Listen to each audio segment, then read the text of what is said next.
Terceiro sinal.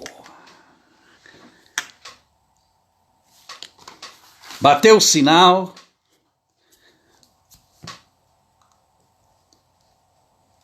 Deu. Sextou. Boa prosa. Boa tarde. Sejam bem-vindos à nossa live, como sempre dando os seus pitaquinhos aqui na internet, mas estamos começando. Esse é um espaço de encontro, um espaço de bate-papo, de convivência, um papo de olho no olho através da lente.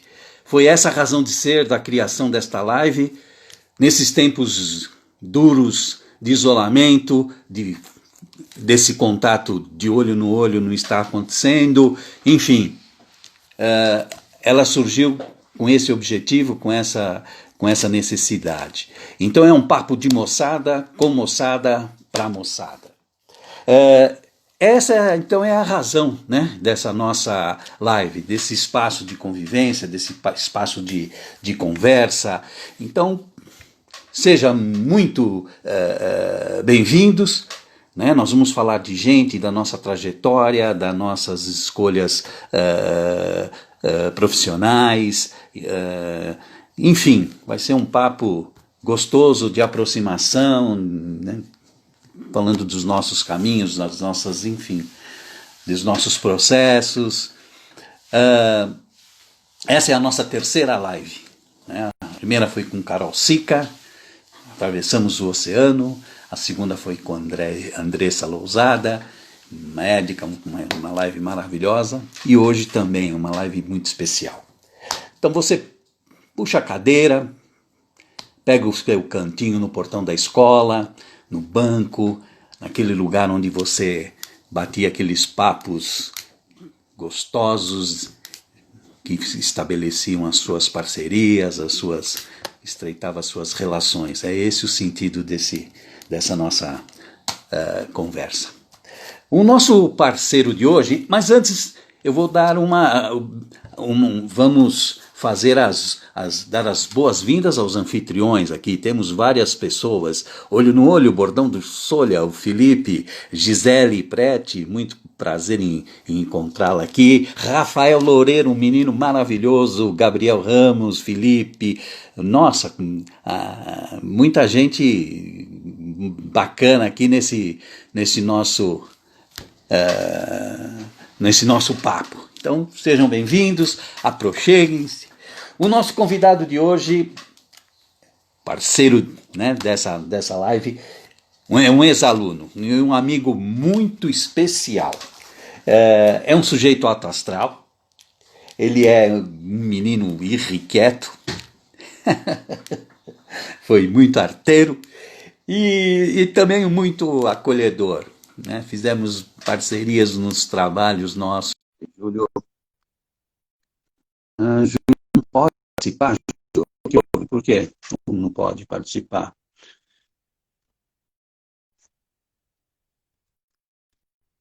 Vamos lá, gente. Teimoso. Arlete entrou, várias coisas no nosso encontro.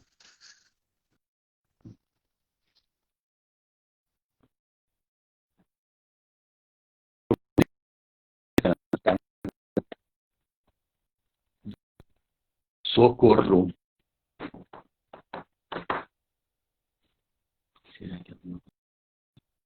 Será que está acontecendo?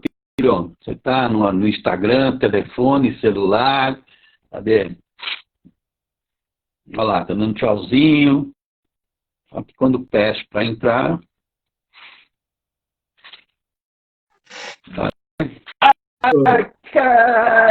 Esse barbudo!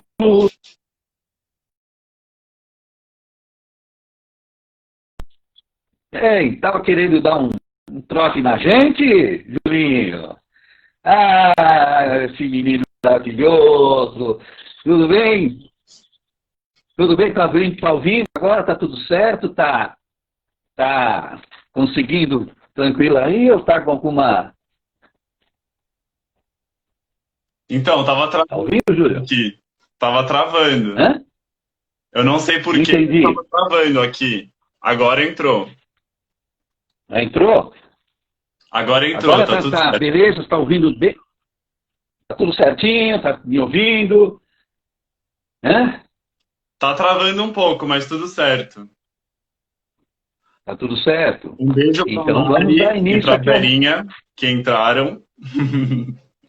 Ó, quanta gente aí, hein? Quanta gente bacana. Então, Julinho, eu queria...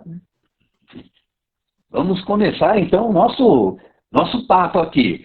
Ô, Julinho, nós nos conhecemos em 2011, faz uns aninhos aí, tá certo? Você ingressando lá no ensino médio e, e foi o início da nossa jornada. Então, você foi um ex-aluno, você é graduado em Direito pela PUC, né, São Paulo, e você é cogestor do coletivo Jovens Sem Fronteiras. Então, esse foi a sua apresentação que você me mandou, Julinho. Queria saber agora, você está com a palavra. E aí, o que nós poderíamos ouvir desse menino arteiro? Bom, você já começou falando que eu sou arteiro. E realmente Ah, eu tinha colocado aqui meio que uma pilha de livros para poder apoiar o celular. E aí ela acabou de cair.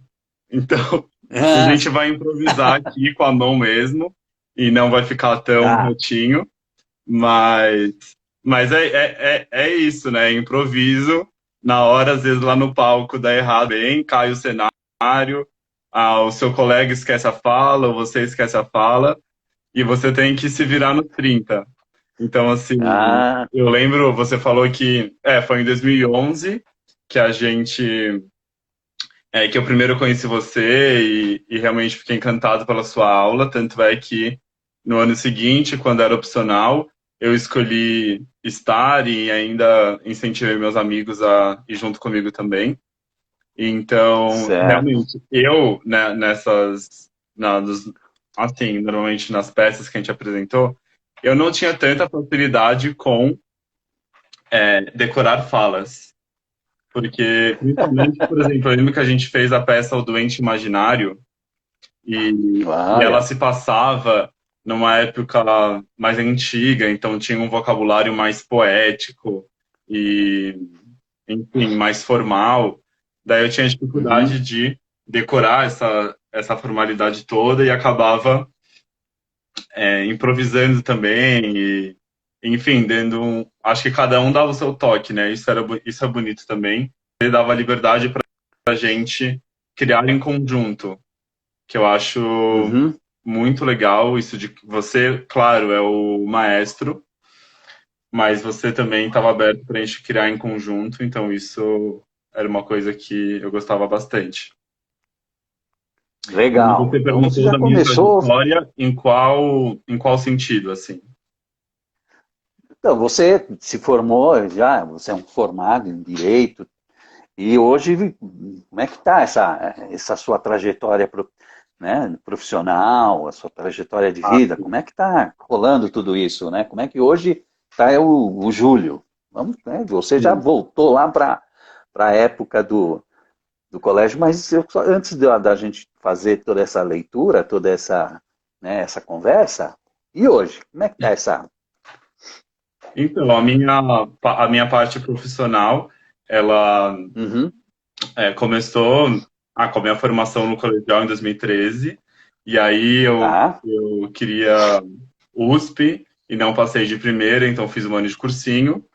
Não passei depois do beleza. ano de cursinho e fui fazer a Uhum, PUC.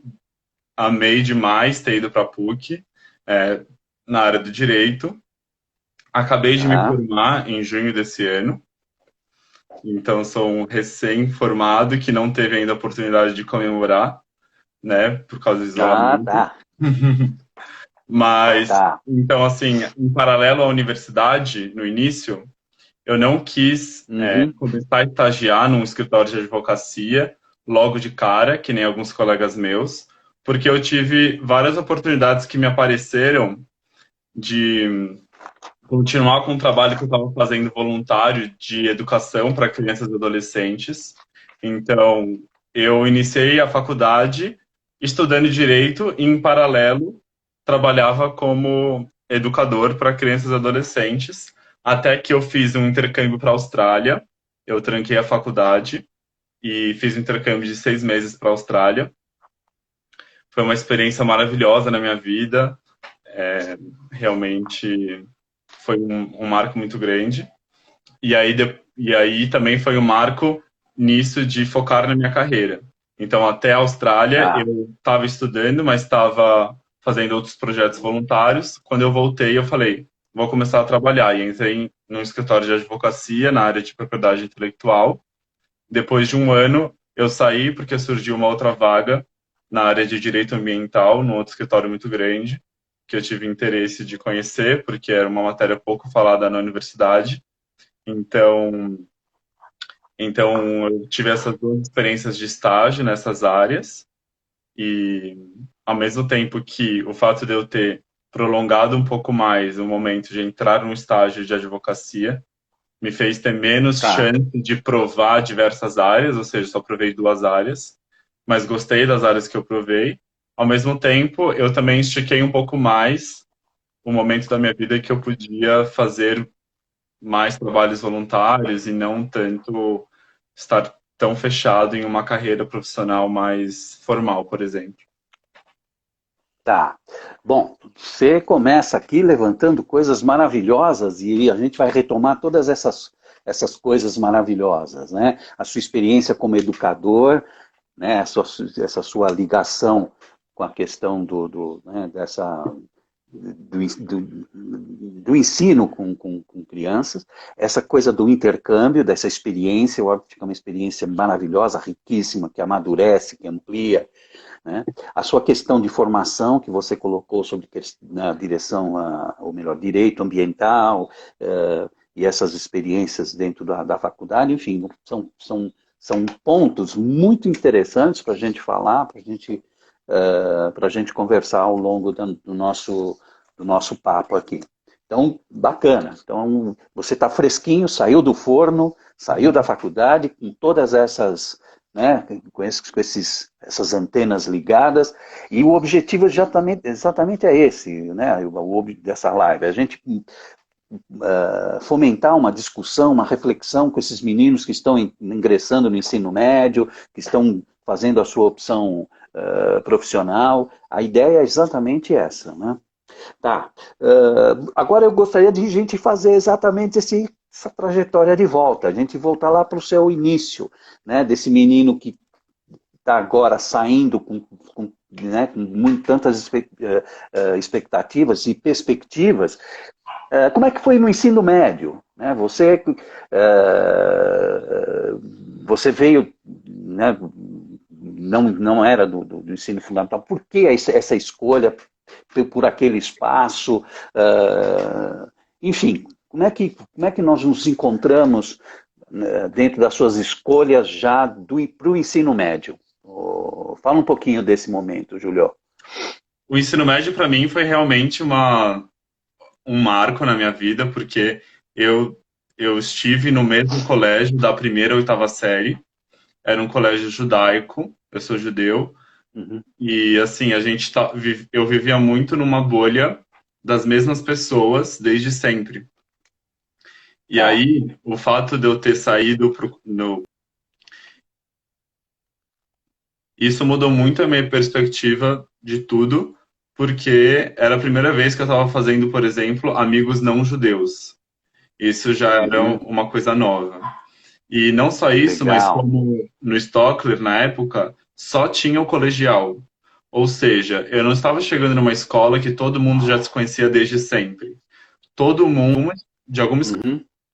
escola diferente, apesar de ter grupinhos de amigos de escolas diferentes, meio que você estava numa sala com pessoas, cada uma vindo de um lugar. Então isso era muito legal porque era como se fosse uma tábua rasa em que Uhum. eu podia criar as relações que eu quisesse e os grupos de amigos iam ser novos. Então essas novidades para mim, Legal. novos grupos de amigos que eu fiz, realmente foram muito importantes para mim e mudaram completamente a minha noção de espaço, de relação, diferente do que eu tinha na época. E também o Stockler era uma escola muito perto de casa. Na verdade, essa era uma vantagem, a localidade.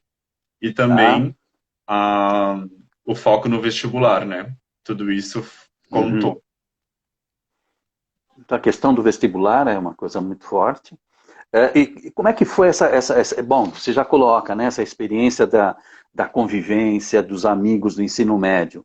É, você, é, eu acho que dentro da educação, esses espaços de convivência, eles são fundamentais para você na formação, e, e você traz isso com muita ênfase, né? A necessidade de você quebrar aquele círculo de vínculos que você tinha e ampliar isso daí para outros, né, para outras direções.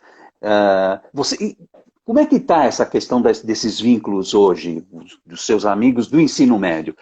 Que eu acredito que são as grandes amizades, os grandes laços, eles se consolidam no ensino médio e no início da faculdade, né?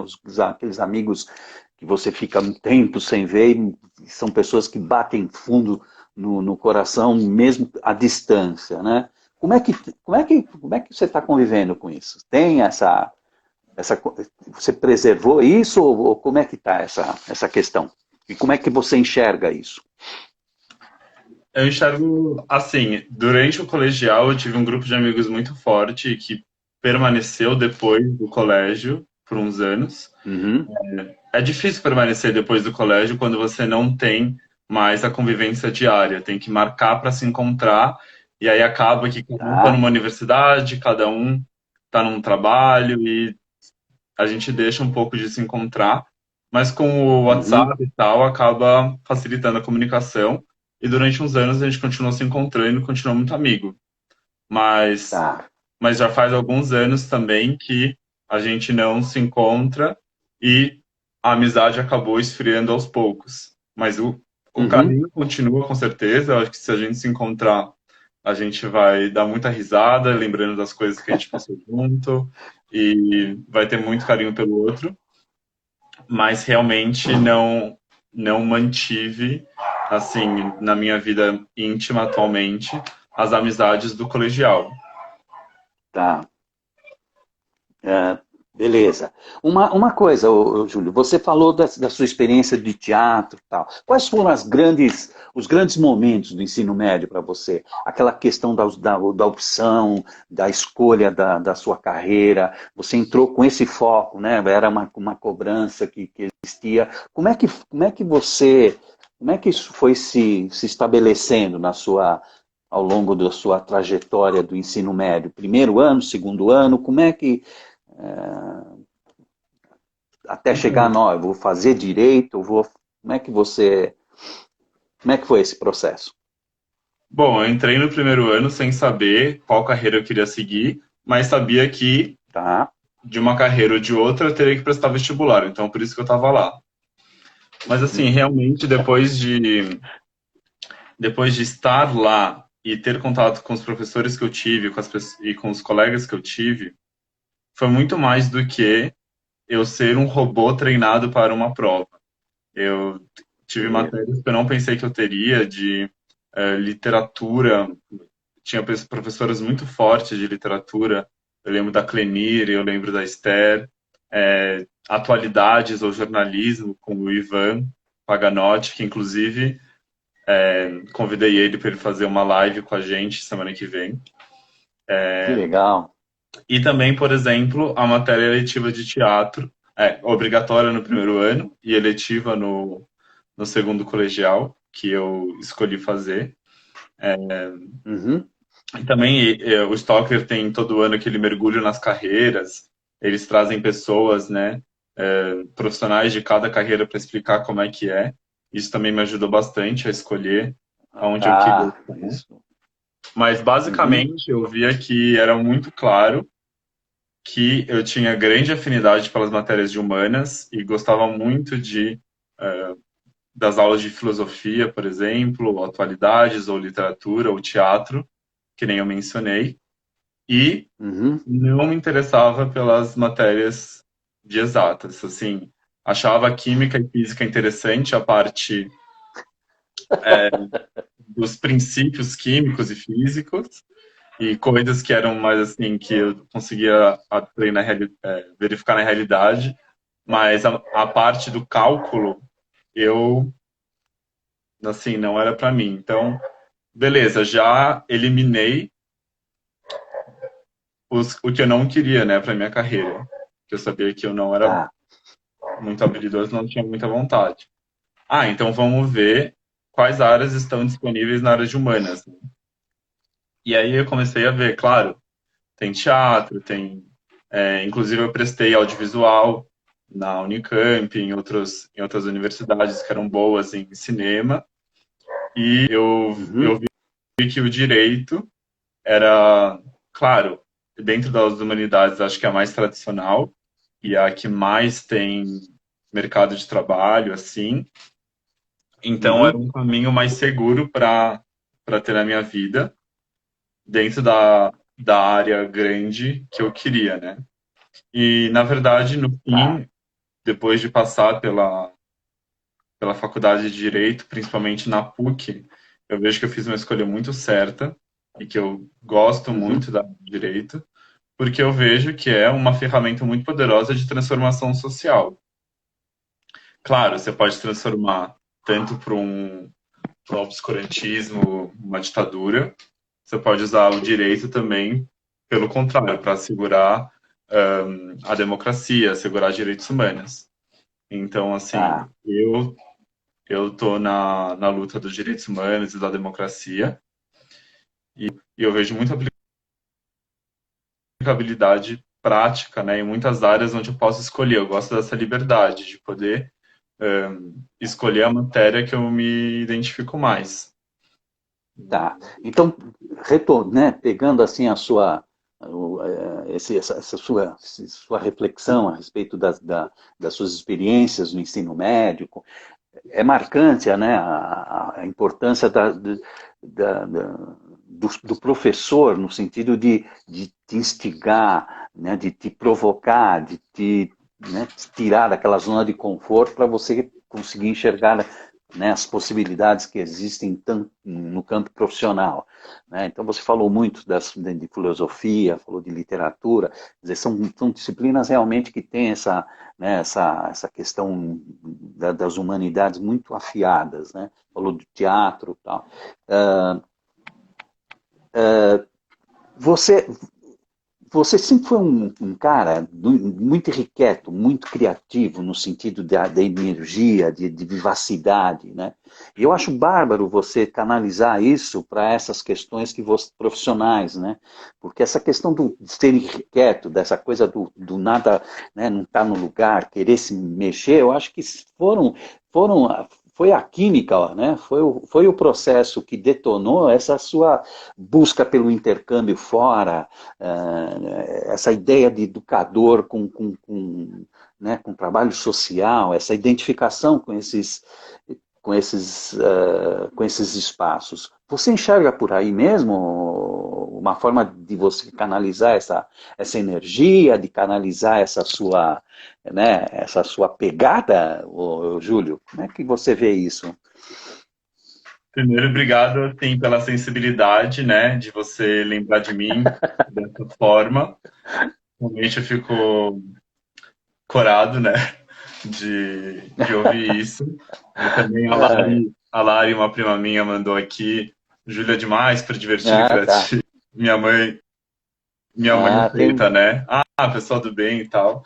Eu realmente concordo com a sua análise, porque realmente eu me sinto na, assim, na verdade vem natural de mim isso de olhar para o outro com empatia e tentar identificar que, assim, eu tenho tipos eu tenho pessoas ao meu redor e formas de ação que eu posso juntar diversas habilidades para poder transformar algum problema que eu vejo no mundo. Então, assim, eu vejo que eu fui muito privilegiado na minha educação de ter acesso Legal. a tudo que a gente está falando de teatro e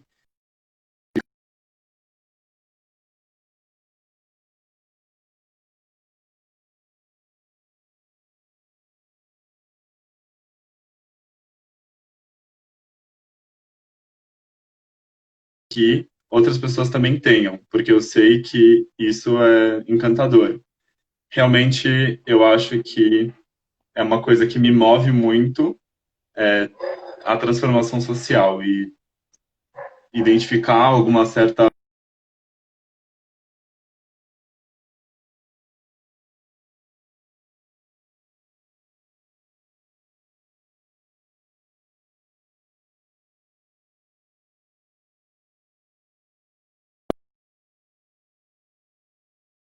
de qualidade.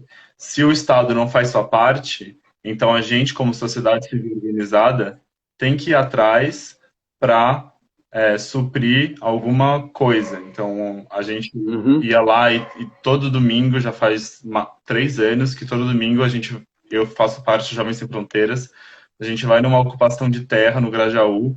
As famílias vivem sem saneamento básico, no barraco de um cômodo com várias crianças e a gente consegue juntar elas e facilitar esse momento e construir junto é, momentos de criação de oficinas, de teatro, de apresentação, de, é, de capoeira, de esporte. Então a gente vê Tá, então, que é muito lindo tudo isso. Aqui eu tenho tá. Olha só. umas primas mandando um beijo para Rê, beijo para Lari, beijo para É, Verônica isso aí, também. você vai fazendo esses toques aí. Júlio, eu queria ressaltar algumas coisas que você coloca, né? Essa questão desse jovem do ensino médio que tem uma energia, que tem uma vivacidade, você tem que canalizar isso daí. Eu acho que o professor tem que ser um provocador nesse sentido, né? De fazer com que essa energia seja canalizada. É aquilo que eu falo sempre para meus alunos, né? Eu adoro o aluno irreverente, eu gosto do aluno irrequieto. Por quê? Porque ele que gera, ele mobiliza, ele instiga e é muito bonito você ter dentro da sua trajetória, por isso que é legal a gente fazer essas lives com esse objetivo, para esses meninos que estão ingressando agora, como é importante, né, essas experiências, essas vivências, e você observar e levar isso à frente como um processo e como um objetivo de vida. E, então, tá, passamos o ensino médio. Eu gostaria agora de a gente falar um pouquinho sobre essa sua atuação cívica mesmo, essa sua preocupação social. Você tem o Jovens Sem Fronteiras, ele nasceu de um interesse comum, coletivo. Como é que foi isso daí? Porque você, né, eu acho que essa questão do intercâmbio, essa experiência como educador, seu olhar né, na questão ambiental, eu acho que são elementos que fazem com que você fale, pô, as coisas do jeito que está tem que ser diferente, pode ser melhores em alguns aspectos que você acha. O que te levou a criar esse grupo, Jovens Sem Fronteiras, Julinho? Foi Então, antes do seu intercâmbio? Você parou a faculdade e foi para o intercâmbio. Eu acho que aí também já é uma atitude de quebra né, de expectativa, de sair do lugar. Como é que é isso daí? sim, primeiro eu queria mandar um beijo aqui para Marina, que entrou, falou amigo prefeito, e a minha avó, que eu descobri que ela está vendo a live Ah, também junto com a minha mãe. Verinha mandou é uma isso dança aí. maravilhosa. Enfim, eu acho que assim, o Jovens Sem Fronteiras, na verdade, ele foi criado há 11 anos, lá no Clube Tá, Hebraica, por um professor. tá, é, Acho que ele até me lembra, você até lembra um pouco ele lembra você. Ele é um professor de educação popular que tá. ensina música, oficinas e um monte de coisas incríveis. E ele juntou uns meninos lá do clube para fazer essas ações sociais. Isso há uns anos atrás. E eu sempre fiz várias atividades dentro do clube, e esse Uhum. grupo de atuação social me chamou muita atenção quando eu estava no terceiro colegial, só que eu não tinha ainda disponibilidade para entrar, justamente por causa do vestibular. Então, assim, o vestibular tomou conta da minha vida nesse final do colegial e no meu primeiro ano pós-formatura. E aí, assim que eu passei na PUC, eu entrei no grupo e, e então, desde então, já faz 5 anos e meio que eu estou no Jovens Sem Fronteiras. A gente já fez diversas ações, mas realmente estar nesse grupo, eu me sinto pertencente a um coletivo é, que era a mudança no mundo. Você falou realmente, essa inquietação para mim é muito forte. Eu vejo tanta desigualdade e injustiça que eu não consigo ficar parado. E eu não dá para Uhum. abraçar o mundo e todas as causas, mas as causas que dão, Claro, com as pessoas certas do seu lado, eu acho que a gente faz a diferença mesmo.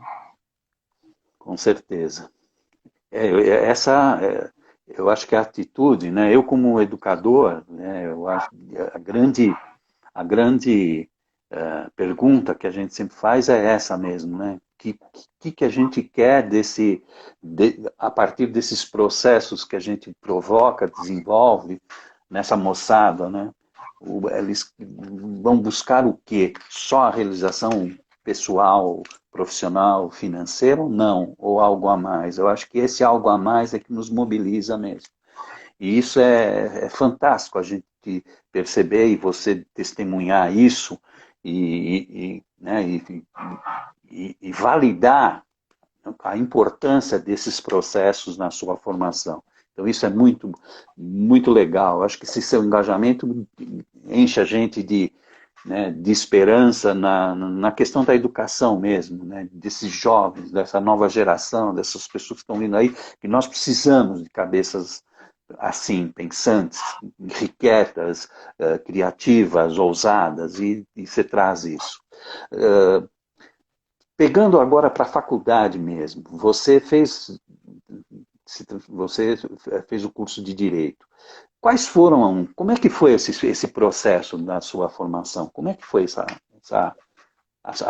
essa convivência? A PUC realmente, quem é filho da PUC é filho da PUC. Eu fiz meu doutorado na PUC, tem uma ligação muito forte, né, com todo o universo da PUC. Mas fala um pouquinho disso aí. Como é que foi esse processo aí? Você falou isso de ganhar dinheiro ou fazer coisas que têm mais significado por trás. Me lembrou agora que essa semana mandei uma mensagem para um amigo do Japão, que eu fiz amizade com ele lá na Austrália, que a gente estudou junto. E aí ele falou que estava trabalhando numa empresa X e tal, porque ele quer seguir o sonho de ser rico. E aí eu Uhum, pensei assim, nossa, que sonho, hein? Você quer ser rico? Legal, é realmente ok, é válido para muitas pessoas e, claro, eu quero manter um nível social adequado e com conforto e eu sei que eu preciso ganhar dinheiro, mas, assim, eu acho que isso de ter um significado por trás, um motivo do que eu estou fazendo e não só um trabalho simplesmente burocrático ou simplesmente números e tal, só uhum, para ganhar dinheiro, para mim, hoje, com a minha cabeça de hoje, talvez seja ingênua, talvez eu acabei de me formar, vou quebrar muita cara ainda, mas eu vejo que eu preciso desse sentido por trás. E aí você uhum, perguntou da minha trajetória na faculdade, né, como é que foi para mim. Realmente, a PUC é apaixonante para mim, primeiro porque lá dentro eu sinto que é um campus realmente com liberdade. Não tem catraca, então, assim, dá para as pessoas irem. O que acontece fora da PUC, nas notícias, o presidente, é, o contexto global, tudo repercute lá dentro, os alunos são mobilizados e se manifestam, e tem o Tuca Arena, onde vão personalidades muito, enfim, emblemático, né? potentes, emblemáticas lá falar. os professores, todos eles são envolvidos em grandes, normalmente bem reconhecidos. Então, ter todos esses exemplos de luta e de manifestação e de pessoas muito reconhecidas nessa área, para mim foi excelente, assim, uma formação Uhum. realmente humanista do direito, que está faltando Tá. demais, né? A gente viu o desembargador essa semana. Eu sou desembargador, você sabe com quem você está falando, e rasgou a multa na frente da GCM. Então, assim, Tá. que bom que eu tenho certeza que meus pais, meu pai, minha mãe e a PUC e a minha trajetória me ensinou a não ter esse tipo de arrogância por causa do Uhum. título que eu recebi. Eu acho que não faz diferença nenhuma para ninguém o seu título, é um mero título, né? Você não é melhor que Uhum. ninguém. Beleza. Ô, Júlio, você coloca essa questão né, da formação, da faculdade e tal. Você tem uma clareza muito grande na questão dos privilégios, né? Você falou, olha, eu fui uma pessoa privilegiada para poder usufruir dessas coisas. Essa consciência, eu acho que ela dá exatamente né, essa visão, esse entendimento dessa situação, né, da questão de você querer possibilitar às pessoas, né, acesso a coisas que elas não tenham a oportunidade. Então, quando você faz um trabalho social, quando você quer inserir essas pessoas, esse objetivo ele fica bastante explícito, né? Então, eu acho que essa essa formação, essa maneira de ser, essa forma de no exercício da sua vida, né? Ela retrata essa questão ética, essa questão cidadã. Então, acho que é muito bacana, né? Porque só a questão do sucesso financeiro não garante a felicidade, né? E a realização. É um componente fundamental, mas só isso só, né, não garante toda essa questão. E eu acho bem interessante essa observação, porque às vezes as pessoas acham que o aluno nota 10, o aluno maravilhoso, aquele aluno exemplar na sala de aula só pelo aproveitamento de nota e resultado, ele vai ser um bem-sucedido, ele vai ser uma pessoa realizada. E a gente percebe que isso às vezes não acontece. Né? Aquele aluno, a Carol colocou na primeira live exatamente isso, né? Eu era uma aluna mediana, eu era uma aluna que estava ali na média. E é bonito, né, isso, porque às vezes a gente acha que o aluno 10 brilhante é aquele que. E você também traz esse testemunho, né, dessa busca, eu queria isso, eu queria aquilo, não consegui isso, mas eu vou ir atrás disso, tal. Essa questão também é muito interessante. Enfim, ô Júlio, muito bem. Agora, quais são as suas. Você, dentro dessa quarentena, como é que você está fazendo todo esse trabalho dos Jovens Sem Fronteiras? Como é que está acontecendo isso? Como é que você está. Como é que você enxerga toda essa situação? Realmente ficou mais Porque, difícil a nossa. por que eu estou te colocando isso? Só para contextualizar, né? Essa live, o objetivo é meus alunos do ensino médio trabalharem com essa live. A gente discutir todas essas questões que a gente está levantando aqui com eles né, tirarem algumas questões que suscitam uma discussão mais, com um olhar mais. E esse momento é um momento que tá cutucando muito, tá machucando muito. Esse silêncio ele incomoda, né? Essa falta de perspectiva ela te fica te cutucando, Júlio. É nesse sentido que eu quero que você faça a sua consideração aí. Então, nesse papo que a gente estava falando de privilégio, é justamente eu entender o meu lugar, os meus privilégios e também os meus não privilégios e não entrar com, tá bom, então eu tenho consciência disso, então eu sei que, então, não achar que você é superior por causa disso, pelo contrário. Então, todas as nossas ações, a gente entra com humildade, você fala muito, você ensinava muito do olho vivo, com o olho vivo, com o ouvido aberto e sem querer chegar, beleza, eu sei que o acesso que eu tive à educação e à saúde e ao lazer, ele foi excepcional. E realmente eu acho que todos deveriam ter acesso a tudo isso que eu tive. E aí eu piso numa ocupação de terra que não tem saneamento básico, eu não posso olhar para aquilo e falar assim, olha, isso está errado, tem que mudar de tal jeito, porque eu sei qual é o jeito certo. Em nenhum momento a gente entra com essa perspectiva, a gente entra realmente com a cabeça baixa, com a cabeça reta e não nariz empinado, ouvindo o que as pessoas têm a dizer e como a gente pode trabalhar sempre em conjunto e com o protagonismo de quem mora lá, e a gente é simplesmente um facilitador que pode complementar, que pode fazer uma ponte com outras pessoas e fazer essa conexão. Então, assim, na quarentena, a gente teve que deixar de ir para a ocupação e tentar se virar online. Foi muito difícil porque é nessa hora que escancara mais que eles não têm acesso à internet. Então, as nossas atividades, oficinas educativas, que antes eram presenciais, a gente não conseguiu fazer pela internet. Ao contrário de muitas escolas privadas, por exemplo, que continuaram dando aula de inglês, de piano, de qualquer coisa pela internet, porque os alunos têm acesso. A gente não conseguiu, porque no máximo eles têm um WhatsApp, mas não tem internet suficiente para fazer uma chamada de vídeo, por exemplo.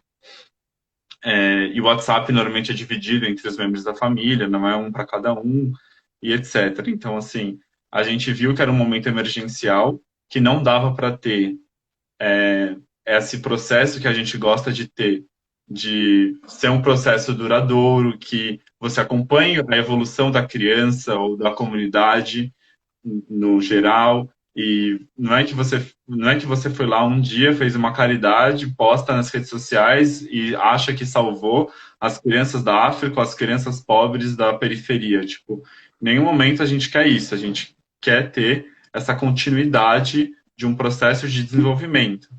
E aí, quando veio a pandemia, nessa situação emergencial, a gente resolveu fazer ações assistencialistas também, apesar de não ser nosso foco, mas a gente entende que é um momento que precisava disso. Então, desde o começo, a gente começou a arrecadar dinheiro em vaquinha, a gente conseguiu mais de 30 mil reais e distribuiu, transformou isso em cestas básicas e distribuiu para a comunidade, que tem 1.000 famílias morando naquela ocupação.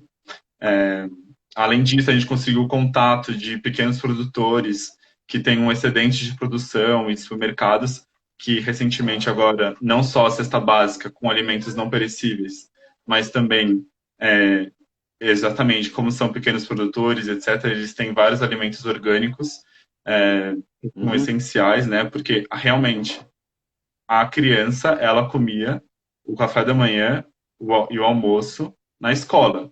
E à noite era tipo um leite, uma bolacha e só.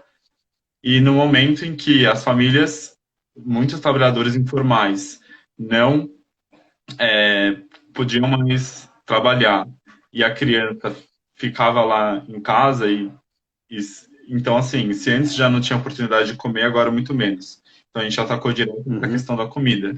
Aí, em paralelo, a gente também entrou num outro projeto que é com o professor da PUC, com o rabino da Congregação Israelita Paulista e com os Jovens Sem Fronteiras da Hebraica, a gente se uniu pela população de rua, junto com a população de rua, porque também são um dos mais vulneráveis, que menos tem condição de fazer o isolamento social, que menos tem condição de tomar as medidas de segurança, de saúde. Então, a gente fez mais uma vaquinha, a gente conseguiu mais 30 mil reais para fazer kits, a gente distribuiu 1.000 kits lá na região da Cracolândia mesmo, e higiene pessoal, e cobertor, agora no inverno, e etc. Então, assim, mesmo na pandemia, eu acho que a gente conseguiu se mobilizar para fazer alguma coisa. Além disso, a gente fez debates semanais sobre os temas de direitos humanos. A gente falou de vulnerabilidade na pandemia, a gente falou de meio ambiente e a gente falou de crise na democracia. Então, além da ação efetiva, os debates são muito essenciais e a gente estava atacando esses problemas, mesmo remotamente, a gente conseguiu se virar. Eu te ouvi, Júlio, colocando essas questões, assim, eu sinto, assim, um orgulho danado, né? Um orgulho danado, porque o que a gente vê, o descaso, né, escancarado, né, em todos os níveis, em todas as esferas de poder, enfim, a falta que eu falo, né, essa falta de perspectiva, você trazer essa sua preocupação, esse seu olhar, essa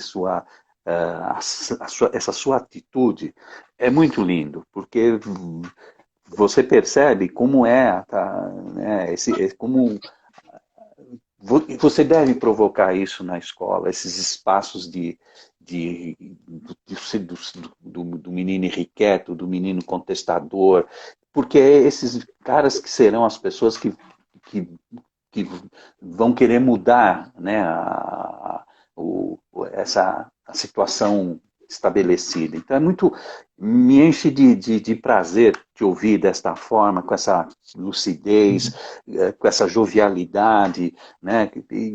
Né, as pessoas podem falar, pô, mas é muita inocência, mas é inocência mesmo, a gente tem que ser inocente, porque senão a gente vai perder as coisas mais sagradas, né? Você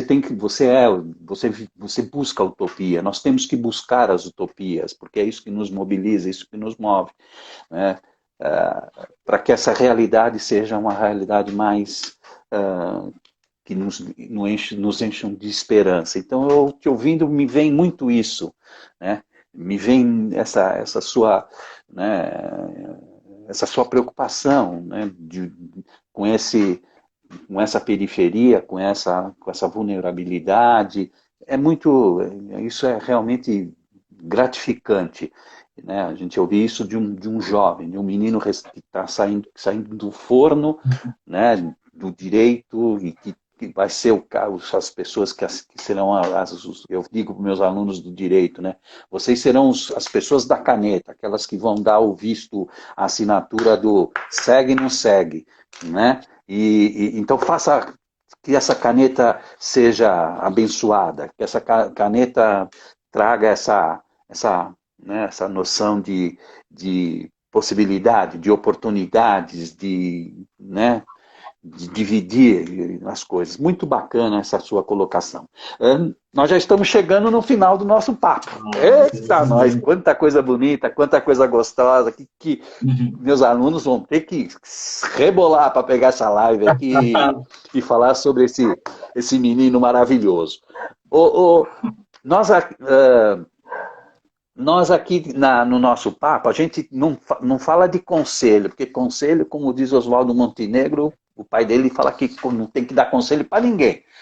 Então, qual é a sua dica para essa moçadinha que está no primeiro ano, segundo ano de ensino médio, no terceiro, que está agora nesse momento de reclusão?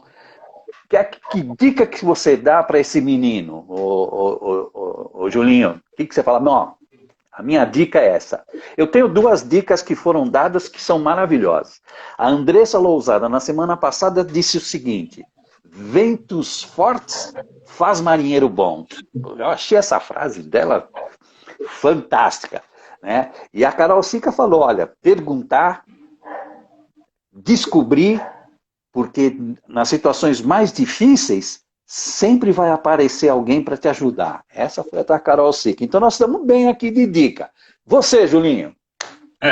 Eu não sei se eu vou conseguir superar essas dicas, porque fui pego meio de surpresa, assim, mas eu diria para não olhar para o próprio umbigo. Então, ok, vocês estão no terceiro colegial, prestando vestibular, vocês estão definindo a sua carreira e maravilhoso, que seja o melhor para você e tudo bem você olhar para o seu umbigo nesse momento.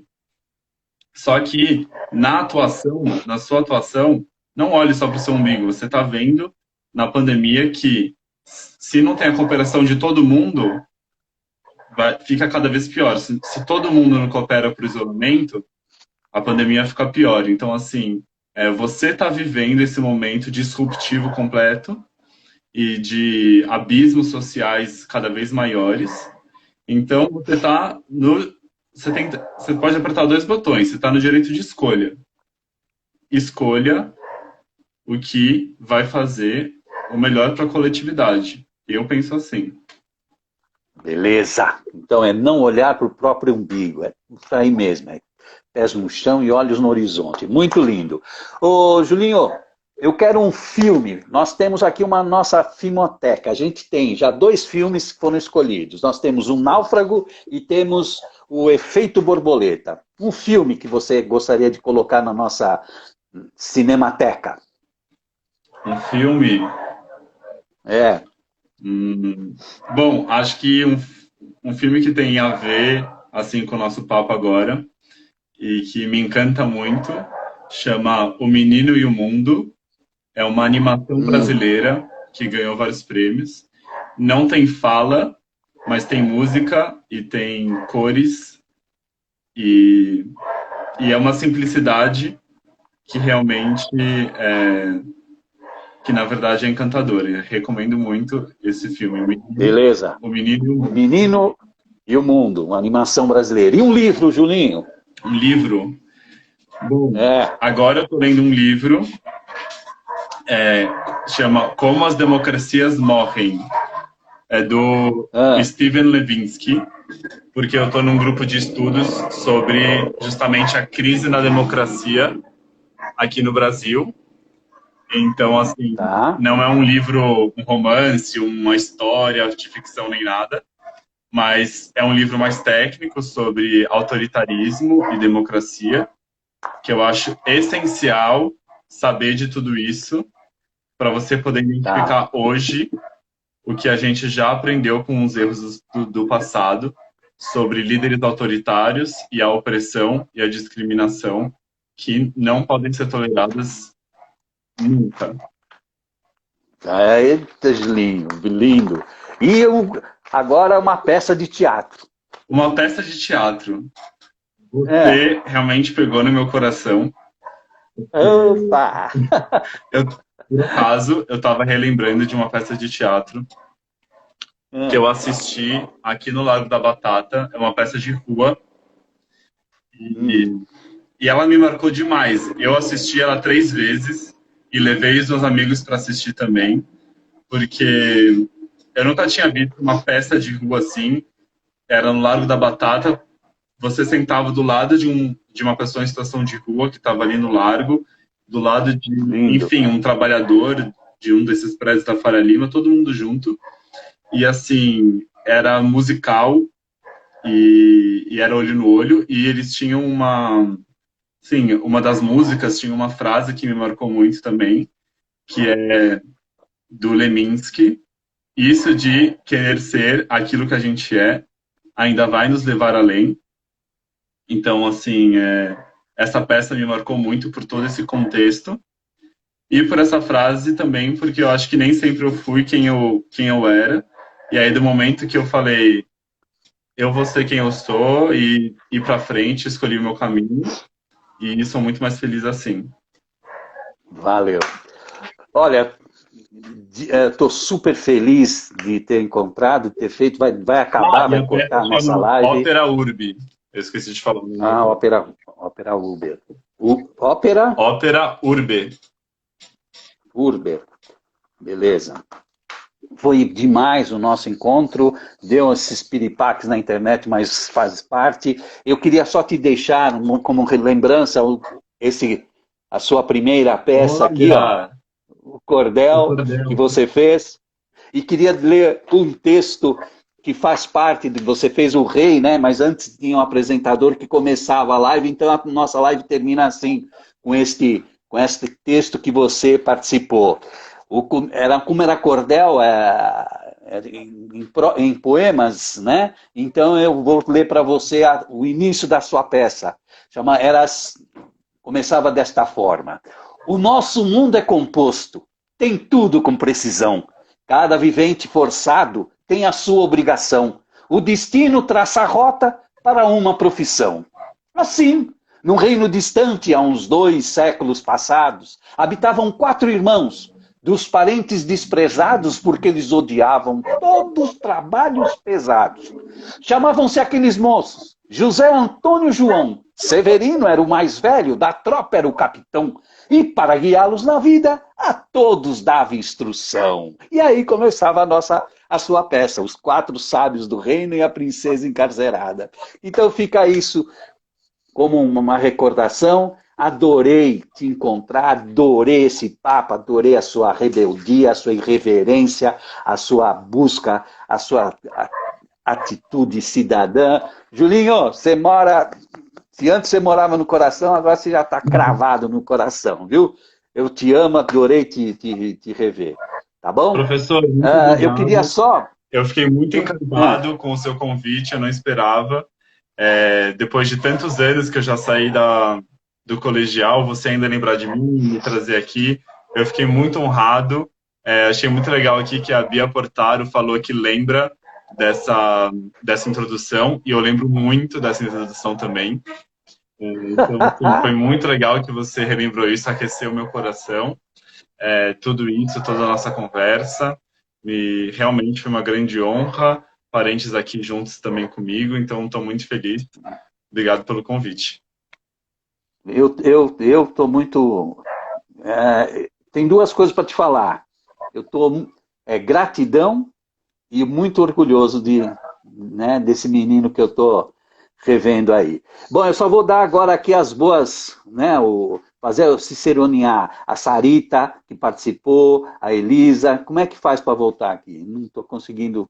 A Rosana, a Conceição maravilhosa, tanta coisa linda falou, a Beatriz, que você disse, maravilhosa, a Beatriz que participou do nosso trabalho, uma encantadora. Meus alunos, Argenton, nossa, quanta gente bonita aqui. A Lilian, que participou, Lilian Menezes, atriz maravilhosa, querida ex-aluna. Nossa, quanta gente bonita.